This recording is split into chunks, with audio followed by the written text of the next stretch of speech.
കഴിഞ്ഞ 3 വർഷത്തിലേറെ കാലമായി ഈ കേസിൻ്റെ അന്വേഷണം തടസ്സപ്പെടുത്താൻ ശ്രീമതി വീണ വിജയനും അതോടൊപ്പം കേരള സർക്കാരും നിരന്തരമായിട്ട് ശ്രമിച്ചുകൊണ്ടിരിക്കുകയാണ്. ഒരു സർക്കാരിലെ മുഖ്യമന്ത്രിയായിരുന്ന വ്യക്തിയുടെ മകൾ എന്തിനു വേണ്ടി പണം നൽകി എന്നുള്ളതിൻ്റെ ചോദ്യത്തിന് മറുപടി പറയുന്നത് ഞങ്ങൾ ഇലക്ട്രോണിക് മാധ്യമത്തിലൂടെയാണ് ട്രാൻസാക്ഷൻ നടത്തുന്നത്. അതല്ല മറുപടി എന്ത് സേവനം നൽകിയതിനാണ് ഈ പണം കൈപ്പറ്റിയത് എന്നാണ്. അത് ഇതുവരെ മുഖ്യമന്ത്രിക്ക് സഭാതലത്തിലോ മാർക്സിസ്റ്റ് പാർട്ടിക്ക് അതിന് പുറത്തോ വ്യക്തമാക്കാൻ കഴിഞ്ഞിട്ടില്ല. ഇതാണ് ഇതിലെ അടിസ്ഥാന പ്രശ്നം.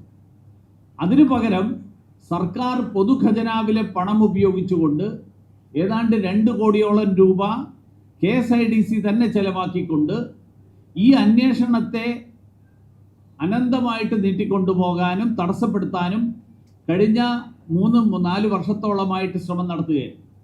അതാണ് ഈ കേസിലെ അന്വേഷണം ഇത്രയും വൈകാനുള്ള ഏറ്റവും പ്രധാനപ്പെട്ട കാരണം.